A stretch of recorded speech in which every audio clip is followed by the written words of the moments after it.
Business কনক্লেভে 1,00,000 কোটি টাকার বেশি বিনিয়োগের প্রস্তাব পাওয়া গেছে। মুখ্যমন্ত্রী ডক্টর সাহা আজ বলেন, ত্রিপুরা দেশের দ্রুততম বর্ধনশীল রাজ্যগুলির মধ্যে একটি। তিনি বলেন, মাত্র 6 বছরে রাজ্যের জিএসডিপি দ্বিগুণ হয়েছে। কেন্দ্রীয় সরকার এবং রাজ্য সরকার উভয় জাতীয় সড়ক, রেলপথ, বিমানবন্দর, নির্ভরযোগ্য ইন্টারনেট ও মোবাইল সংযোগ, জলপথ এবং বিস্তৃত ব্যাংকিং নেটওয়ার্কের মতো সরকারি পরিকাঠামোতে বিশাল বিনিয়োগ করেছে। আমাদের প্রচুর পরিমাণে প্রাকৃতিক গ্যাস, রাবার বাগান, জিআই ট্যাগযুক্ত কুইন আনারস, উন্নত মানের আগুর কাঠ, বিভিন্ন প্রজাতির বাঁশ এবং সমৃদ্ধ উদ্যান পালন ভিত্তি রয়েছে, বলেন ডক্টর সাহা। আন্তর্জাতিক মেলা প্রাঙ্গণে ডেস্টিনেশন ত্রিপুরা বিজনেস কনক্লেভ 2026-এ ভাষণ দিতে গিয়ে ডক্টর সাহা কথা বলেন। এই অনুষ্ঠানে কেন্দ্রীয় বাণিজ্য ও শিল্পমন্ত্রী পীযূষ গোয়েল এবং কেন্দ্রীয় ডোনার মন্ত্রী জ্যোতিরাদিত্য সিন্ধিয়া ভার্চুয়ালি উপস্থিত ছিলেন। পরে ডক্টর সাহা বলেন, ত্রিপুরা দেশের তৃতীয় সম্পূর্ণ স্বাক্ষর রাজ্য এবং এখানে প্রচুর সংখ্যক প্রযুক্তিগত ও দক্ষ জনবল রয়েছে।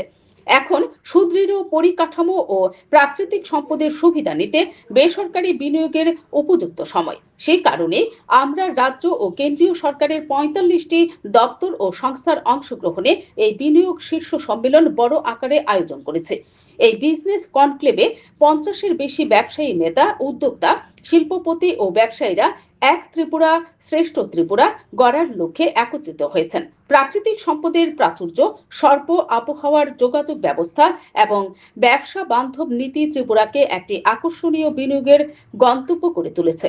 আমরা ভূমি, নগর পরিকল্পনা, শিল্প, স্বাস্থ্য, শিক্ষা, পর্যটন এবং আরও কয়েকটি ক্ষেত্রে ব্যাপক নীতিগত সংস্কার করেছি, তিনি বলেন, প্রধানমন্ত্রীর রিফর্ম এক্সপ্রেস বাস্তবায়নের আহ্বানে অনুপ্রাণিত হয়ে ত্রিপুরা ডিরেগুলেশন ও কমপ্লায়েন্স রিডাকশন প্রথম পর্যায় এবং দ্বিতীয় পর্যায় উভয় ক্ষেত্রেই সমস্ত রাজ্য ও কেন্দ্রশাসিত অঞ্চলের মধ্যে প্রথম স্থান অর্জন করেছে।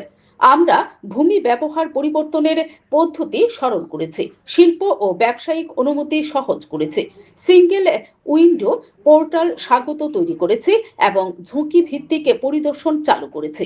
Bureau report, BTV Tripura news. আমাদের বিভিন্ন যেসব অলমোস্ট অল দ্য ডিপার্টমেন্টস আমাদের বিভিন্ন পলিসি রয়েছে, ইনসেন্টিভস থেকে শুরু করে বিভিন্ন রিফর্ম করে আমরা যেভাবে দিয়েছি, ইজ অফ ডুইং বিজনেস, স্বাগত পোর্টাল, ওয়ান এজেন্সির মাধ্যমে যা যা তাদের লাইসেন্স দরকার, এত সুন্দরভাবে যেটা মাননীয় প্রধানমন্ত্রী সবসময় বলছেন যে যখনই কেউ আসবে প্রপারলি তার জন্য এক ডিপার্টমেন্ট থেকে আরেক ডিপার্টমেন্টে না যেতে হয়, তার জন্য is of approach, is of acceptance হওয়া দরকার।